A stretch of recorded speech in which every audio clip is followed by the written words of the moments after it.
न सरकार बनाने वाले खुश हैं न शपथ लेने वाले। सफाई पहुंचे अखिलेश यादव ने बीजेपी पर कसा तंज। समाजवादी पार्टी के राष्ट्रीय अध्यक्ष और पूर्व मुख्यमंत्री अखिलेश यादव ने केंद्र सरकार पर तंज कसा। कहा कि इस बार चुनाव जनता ने अपने मुद्दे पर लड़ा और हमारा सहयोग किया। ये बात बीजेपी वालों को अच्छी नहीं लग रही कि हमारी जनता हमारे साथ है। बीएसपी में जिला अध्यक्षों के सिर फूटेगा हार का ठिकरा। जाने क्या है तैयारी। मेरठ समेत वेस्ट यूपी के सभी जिलों में बसपा की हार को लेकर अब पार्टी जिला अध्यक्षों पर गाज गिराने जा रही है।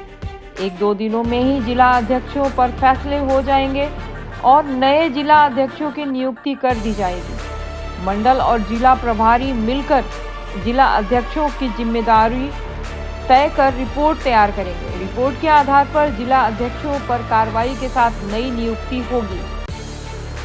सुप्रीम कोर्ट जांच करे, दोषी को फांसी दे। 1 करोड़ रंगदारी केस को पप्पू यादव ने बताया साजिश।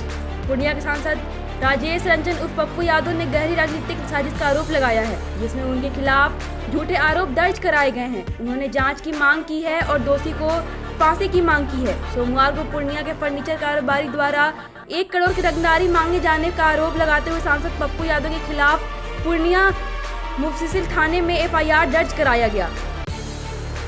चिराग पासवान ने संभाला खाद्य प्रसंस्करण मंत्रालय का प्रभार।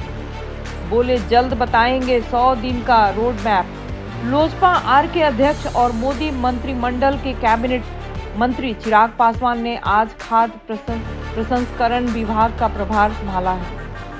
उन्होंने 100 दिनों का रोड मैप जल्द ही बताने का ऐलान किया।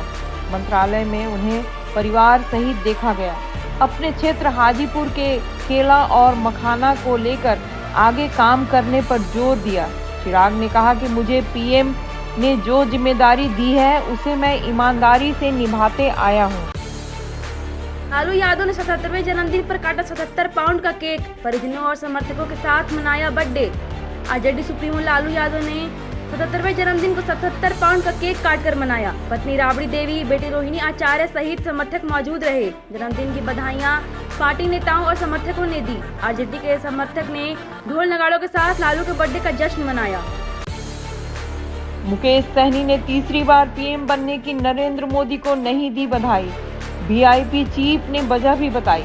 विकासशील इंसान पार्टी के संस्थापक और बिहार के पूर्व मुख्यमंत्री मुकेश सहनी ने नरेंद्र मोदी को तीसरी बार प्रधानमंत्री पद की शपथ लेने के बाद बधाई और शुभकामना नहीं दी। उन्होंने कहा कि ऐसे प्रधानमंत्री को मैं कैसे बधाई दूं, जो हमारे संविधान को समाप्त करने की सोच रखता है।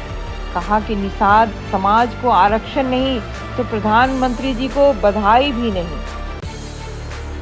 प्रधानमंत्री ने बिहार को झुनझुना थमा दिया। मोदी मंत्रिमंडल में मंत्रालयों के बंटवारे पर बोले तेजस्वी यादव। तीसरी बार मोदी सरकार के मंत्रिमंडल में विभाजन पर बिहार के नेता प्रतिपक्ष तेजस्वी यादव ने तंज किया। कहा कि जिस बिहार ने नरेंद्र मोदी को प्रधानमंत्री बनाया उसे मंत्रिमंडल बंटवारे में झुनझुना थमा दिया। उन्होंने एक्स पर प्रतिक्रिया दी और केंद्रीय मंत्रिमंडल के नए सदस्यों को शुभकामनाएं भी दी। हेमंत सोरेन को फंसाने के झूठ सबूत। झारखंड कोर्ट में सिब्बल की दलील। वरिष्ठ वकील कपिल सिब्बल ने सोमवार को झारखंड हाई कोर्ट में पूर्व मुख्यमंत्री हेमंत सोरेन के लिए जमानत की मांग की। सोरेन को मनी लॉन्ड्रिंग के आरोप में जेल में बंद किया गया था, लेकिन सिब्बल ने कहा कि यह केवल दीवानी मामला है, न कि आपराधिक मामला। हेमंत सोरेन को फंसाने के झूठे सबूत। झारखंड हाई कोर्ट में सिब्बल की दलील। वरिष्ठ वकील कपिल सिब्बल ने सोमवार को झारखंड हाई कोर्ट में पूर्व मुख्यमंत्री हेमंत सोरेन के लिए जमानत की मांग की। सोरेन को मनी लॉन्ड्रिंग के आरोप में जेल में बंद किया गया था, लेकिन सिब्बल ने कहा कि यह केवल दीवानी मामला है, न कि आपराधिक मामला। करहल सीट से इस्तीफा देंगे अखिलेश यादव। बोले एक स्थान छोड़ना पड़ता है। समाजवादी पार्टी के अध्यक्ष अखिलेश यादव मैनपुरी जिले की करहल विधानसभा सीट से इस्तीफा देंगे। पत्रकारों को मंगलवार को यह जानकारी दी। कहा कि 2 स्थानों से निर्वाचित होने के बाद किसी भी प्रतिनिधि के लिए एक स्थान छोड़ना पड़ता है। उन्होंने कहा कि राजधानी लखनऊ में विधानसभा अध्यक्ष के समक्ष अपना इस्तीफा जल्द ही पेश कर दिया जाएगा। यूपी के लाखों कर्मचारियों को योगी सरकार का तोहफा। वेतन वृद्धि के नए प्रस्ताव पर कैबिनेट की मोहर। यूपी की योगी सरकार ने अपने लाखों कर्मचारियों को तोहफा दिया है। वेतन वृद्धि के प्रस्ताव पर कैबिनेट ने मोहर लगा दी है। अब एक दिन पूर्व रिटायर होने वाले कर्मचारियों को वेतन वृद्धि का लाभ मिल सकेगा। 30 जून और 31 दिसंबर को रिटायर होने वाले सरकारी कर्मचारियों को 1 जुलाई और 1 जनवरी के प्रस्तावित वेतन वृद्धि का लाभ मिल सकेगा। हार के बाद संजीव बालियान का संगीत सोम पर पड़ा आरोप। मुजफ्फरनगर लोस क्षेत्र में चुनाव हारने के बाद भाजपा प्रत्याशी और पूर्व केंद्रीय मंत्री डॉक्टर संजीव बालियान ने पहली बार मीडिया से रूबरू हुए। उन्होंने 10 साल तक सेवा का मौका देने के लिए जनता को धन्यवाद किया। कहा कि उनकी हार के कारणों में मुस्लिम मतों का ध्रुवीकरण, हिंदू वोटों का विभाजन और कम मतदान मुख्य है। कहा कि चुनाव हराने में जयचंदों का भी हाथ है। इन लोगों ने समाजवादी पार्टी के प्रत्याशी को चुनाव लड़ाया। पार्टी इन लोगों पर कार्रवाई करे। कंगना को थप्पड़ मारने वाली कुलविंदर कौर के लिए सोने का तोहफा भिजवा रही है पार्टी। हिमाचल प्रदेश के मंडी से नवनिर्वाचित सांसद कंगना रनौत के एयरपोर्ट पर एक घटनाक्रम के बाद सीआईएसएफ जवान कुलविंदर कौर के समर्थन में बहुत लोग हैं जो घटना की आलोचना कर रहे हैं और कुलविंदर को पुलिस हिरासत में लिए जाने के बाद रिहाई के लिए जुलूस निकाल रहे हैं। टीवीडीके ने कुलविंदर के समर्थन में एक सोने की अंगूठी भेजने का फैसला किया है, जिसमें पेरियार की तस्वीर भी होगी। भटकती आत्मा कभी पीछा नहीं छोड़ेगी। शरद पवार ने पीएम मोदी के लिए ऐसा क्यों कहा? राष्ट्रवादी कांग्रेस पार्टी के राष्ट्रीय अध्यक्ष शरद पवार ने प्रधानमंत्री नरेंद्र मोदी की भटकती आत्मा टिप्पणी पर हमला बोला। सोमवार को अहमदनगर में एनसीपी के 25वें स्थापना दिवस के अवसर पर आयोजित रैली में उन्होंने कहा कि यह भटकती आत्मा पीएम मोदी का हमेशा परेशान करेगी।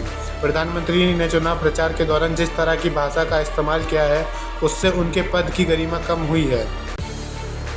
कांग्रेस का दावा, एकनाथ शिंदे और अजीत पवार के 40 विधायक संपर्क में। महाराष्ट्र में लोकसभा चुनाव के नतीजे के बाद राजनीतिक हलचल है।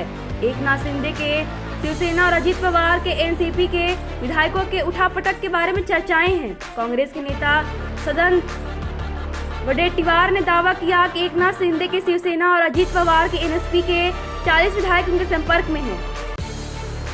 लोकसभा रिजल्ट के बाद अजीत पवार को झटका। लोकसभा चुनाव के नतीजों के बाद महाराष्ट्र में अजीत पवार की पार्टी को केवल एक सीट पर जीत मिली। उनकी पत्नी सुनेत्रा ने बारामती सीट पर हार का सामना किया। इन नतीजों को अजीत पवार के लिए झटके के तौर पर देखा जा रहा है, जो भाजपा और एकनाथ शिंदे गुट के साथ गठबंधन सरकार में डिप्टी सीएम हैं। अपमानित नहीं होना चाहता, नहीं लड़ूंगा जम्मू कश्मीर विधानसभा चुनाव। उमर अब्दुल्ला ने ऐसा क्यों कहा? जम्मू और कश्मीर की बारामूला सीट से हार के बाद उमर अब्दुल्ला के लिए राज्य विधानसभा चुनाव का विकल्प है, लेकिन उन्होंने यह कहते हुए चुनाव लड़ने से इनकार कर दिया कि वे केंद्र शासित प्रदेश में चुनाव जीतकर विधानसभा की सीढ़ियां नहीं चढ़ना चाहते, क्योंकि वह खुद को अपमानित नहीं करना चाहते हैं। कहा कि वह भले ही चुनाव न लड़ सके, लेकिन पार्टी के चुनावी अभियान का नेतृत्व जरूर करेंगे। दिल्ली को भेजा जा रहा है पर्याप्त पानी, हर संभव मदद का भरोसा। दिल्ली में गर्मी और पानी की कमी से लोग परेशान हैं। बहुत से इलाकों में पानी के लिए लोग टैंकरों पर आश्रित हैं। दिल्ली के उपराज्यपाल वीके सक्सेना ने हरियाणा के मुख्यमंत्री से ज़्यादा पानी के लिए अनुरोध किया है, जिसका उन्होंने भरोसा दिया है कि हरियाणा सहायता के लिए तैयार है। हाथों में बैनर और केजरीवाल सरकार के खिलाफ आक्रोश, सड़क पर क्यों उतरी महिलाएं? दिल्ली में केजरीवाल सरकार का एक वादा पूरा नहीं होने पर महिलाएं सड़क पर उतर आईं। दिल्ली बीजेपी प्रदेश महिला मोर्चा के सदस्यों ने दिल्ली में जमकर प्रदर्शन किया। प्रदर्शन कर रही महिलाओं के हाथ में बैनर पोस्टर थे, जिनमें 1000 रुपये महीना देने के वादे का जिक्र था। यह वादा चुनाव प्रचार के दौरान मुख्यमंत्री अरविंद केजरीवाल ने किया था। पानी के बाद दिल्ली के कई इलाकों में बिजली संकट, आतिशी ने क्या बताई कटौती की वजह। बूंद बूंद पानी को तरसती दिल्ली में अब बिजली संकट भी गहरा गया है।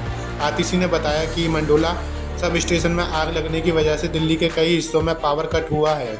यह गंभीर मुद्दा है जो देश की बिजली इंफ्रास्ट्रक्चर की अस्थिरता को दर्शाता है। जल संकट को लेकर फिर दिल्ली सरकार पर भड़की बीजेपी, सरकार को बताया जिम्मेदार।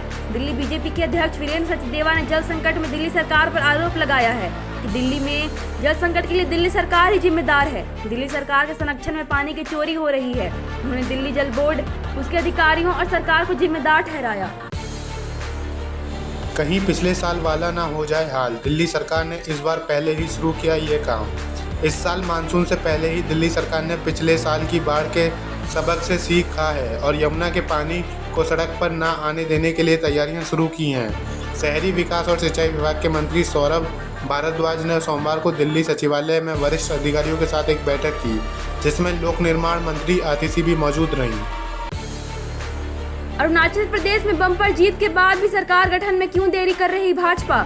लोकसभा चुनाव से 2 दिन पहले अरुणाचल प्रदेश और सिक्किम के चुनाव में नतीजे घोषित हो चुके थे। सिक्किम के मुख्यमंत्री अपनी मंत्रिपरिषद के साथ शपथ ली, लेकिन अरुणाचल प्रदेश की सरकार गठन की प्रक्रिया अभी तक शुरू नहीं हुई। मोदी सरकार की शपथ लेने के बाद मंत्रालय को बंटवारा हो चुका है। सच्चा सेवक घमंड नहीं करता, चुनाव प्रचार पर मोहन भागवत की नसीहत, बोले मर्यादा जरूरी। राष्ट्रीय स्वयंसेवक संघ के प्रमुख मोहन भागवत ने चुनाव के दौरान बयानबाजी पर कहा कि राजनीतिक दलों ने मर्यादा नहीं रखी। कहा, असली जनसेवक वही है जो अहंकार नहीं दिखाता और सार्वजनिक जीवन में काम करते हुए भी मर्यादा बनाए रखता है। कहा, चुनाव संपन्न हो गए हैं, परिणाम और सरकार भी बन गई है, लेकिन उसकी चर्चा अभी तक चल रही है। नीट परीक्षा रद्द कराने और काउंसलिंग पर रोक लगाने से सुप्रीम कोर्ट का इनकार, एनटीए से मांगा जवाब। नीट यूजी परिणाम सामने आने के बाद से मेडिकल फील्ड में हड़कंप मच गया है। रिजल्ट देखने के बाद टॉपर्स की लिस्ट और ग्रेस मार्क्स छात्रों को परेशान कर रहे हैं। मेडिकल छात्रों ने नीट परीक्षा में धांधली बताते हुए एनटीए को कटघरे में खड़ा कर दिया है। एनटीए के खिलाफ तमाम याचिकाएं दायर हो चुकी हैं। सुप्रीम कोर्ट ने आज सुनवाई में कहा कि वे एनटीए की दलीलें भी सुनना चाहेंगे। अमृतपाल सिंह की रिहाई के लिए कमला हैरिस तक पहुंची बात, भारत पर दबाव डालने की तैयारी। अमृतपाल सिंह की रिहाई के लिए अमेरिका में आवाज उठ रही है। मामला उपराष्ट्रपति कमला हैरिस तक भी पहुंचा है।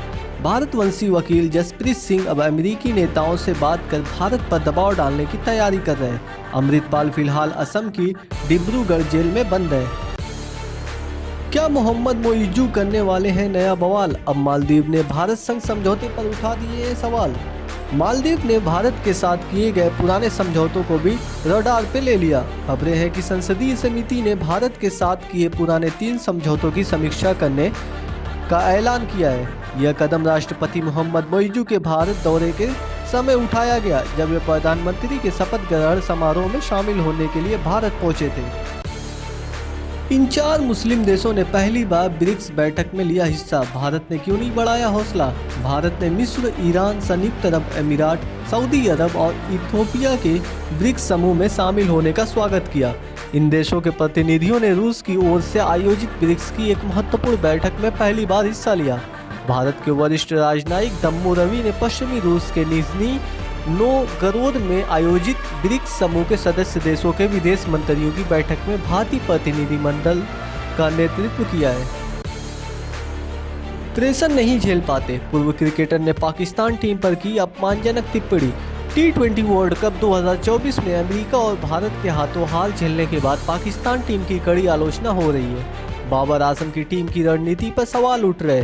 पाकिस्तान के पूर्व क्रिकेटर एजाज अहमद ने टीम के प्रदर्शन पर कहा कि टीम में ज्यादातर पठान है जो प्रेशर नहीं झेल पाते।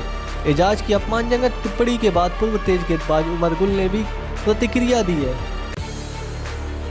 रोहित शेट्टी ने सिंघम अगेन में शूट कर लिए हैं extra action scene. Rohit Shetty अपनी फिल्मों में ज़बरदस्त एक्शन के लिए जाने जाते हैं। डायरेक्टर ने फिल्म सिंघम अगेन में कुछ नए और ज़बरदस्त एक्शन सीक्वेंस की शूटिंग की है। यह एक्शन सीक्वेंस पहले स्क्रिप्ट का हिस्सा नहीं था, लेकिन ऑडियंस के बीच बढ़ती डिमांड को देखते हुए डायरेक्टर ने लीड एक्टर अजय देवगन के साथ ये एक्स्ट्रा एक्शन सीक्वेंस शूट कर लिया है।